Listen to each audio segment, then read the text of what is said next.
Like subscribe कर लो ना हम तो आज यहाँ खानु नपाएर मर्छन् मान्छे तेरो देशको भविष्य सोच्ने मान्छे बढी 50,000 को भएछ भन्नु पर्यो पैसा काला बनानाको घिउ बनिन्छ हैन खुट्टा निकाले उदो उदो उदो उदो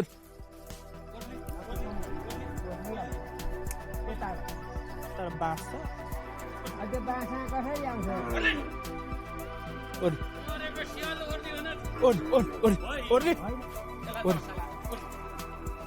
तिमीमा गए बाख्रा लिएर लु बाख्रा फुकाउनु माने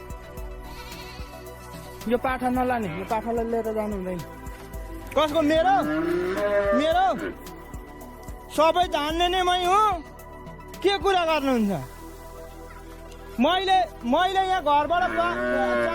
खुट्टा निकालेर दिन यहाँ खानु नपाएर मर्छन् मान्छे ए हो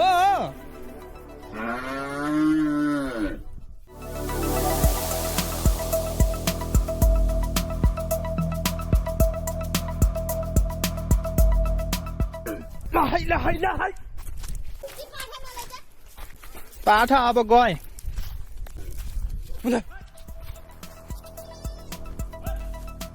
आयो माने लिएर जानु त्यो पाठा गरेर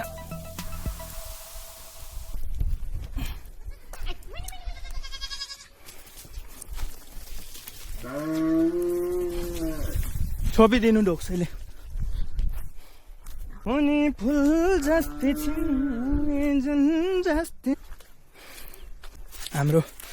बारीमा मल छरेर पानी आएर हो कि यस्तो डुबा थियो गोरु आइपुगे आज जोत्नलाई कहाँ भन्नुहुन्छ नि यो मल छरेको बारीमा उनीहरू जा हुन्छ त के नानी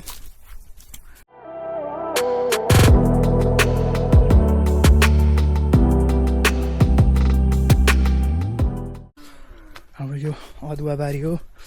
यो अदुवा खन्न पर्ने छ कि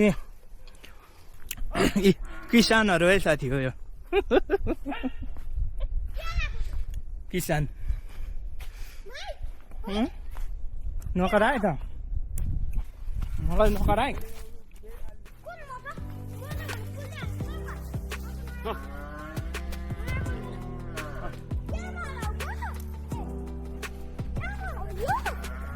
एकदम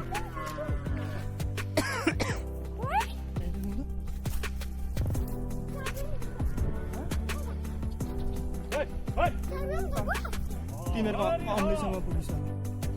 यो केटालाई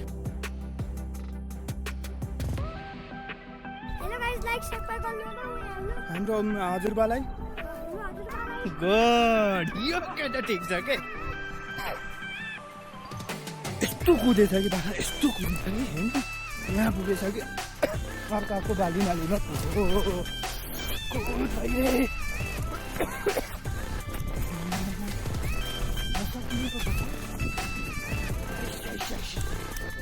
जिन्दगी यो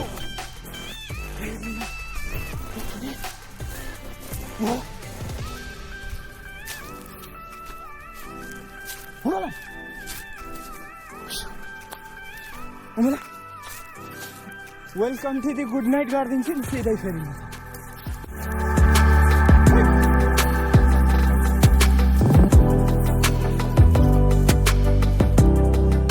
यस्तो छ जिन्दगी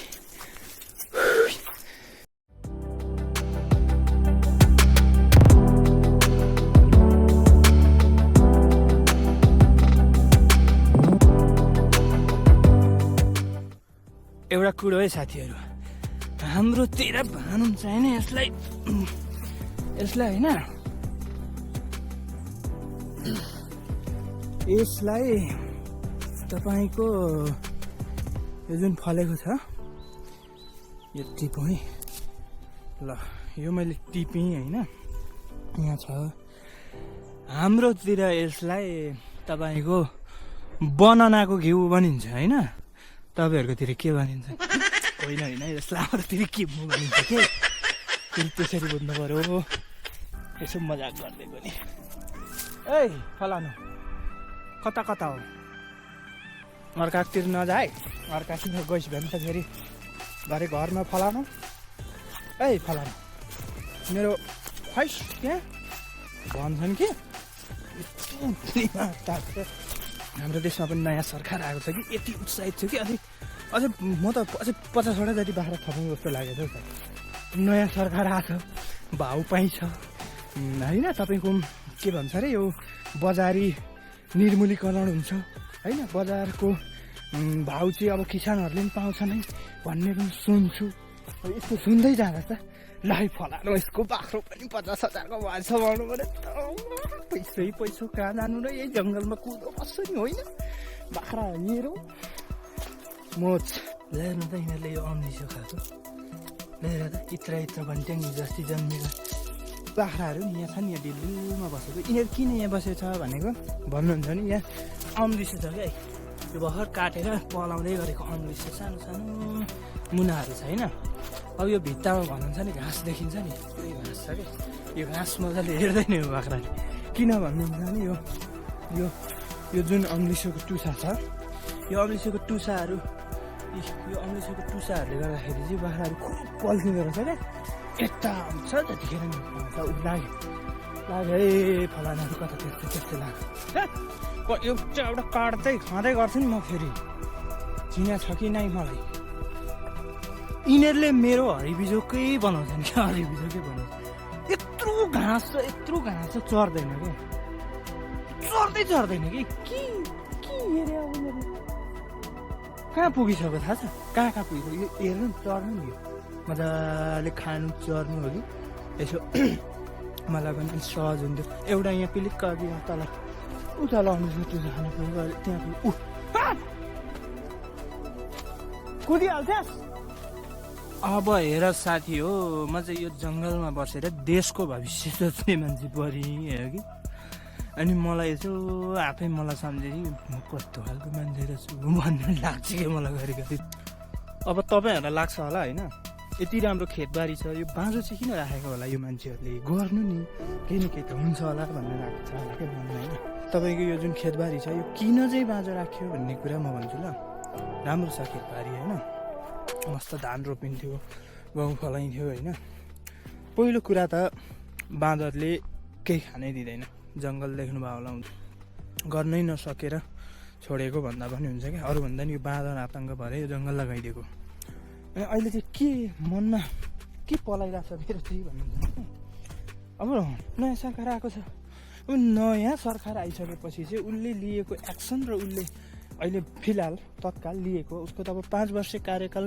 सरासरी भयो भने अहिलेको सरकारले त केही न केही त यो खेतबारीलाई पनि हेर्छ होला नि त पक्कै पनि होइन भन्ने ठुलो आशा पलाएको छ क्या यो खेतबारीमा मल बिउ बिजन र फर्स्ट कुरामा चाहिँ बाँदर चाहिँ यो ठाउँबाट हट्यो यदि बाँदर चाहिँ हट्यो र बाँदरलाई कतै हटाउन सक्यो सरकारले भने चाहिँ यहाँनिर यस्तो फलाइन्छ र यस्तो गरिन्छ कि यो चाहिँ मेरो सरकारलाई माग तपाईँहरूले पनि कुरो उठाउँदा हुन्छ त्यस्तो छ है साथी हो।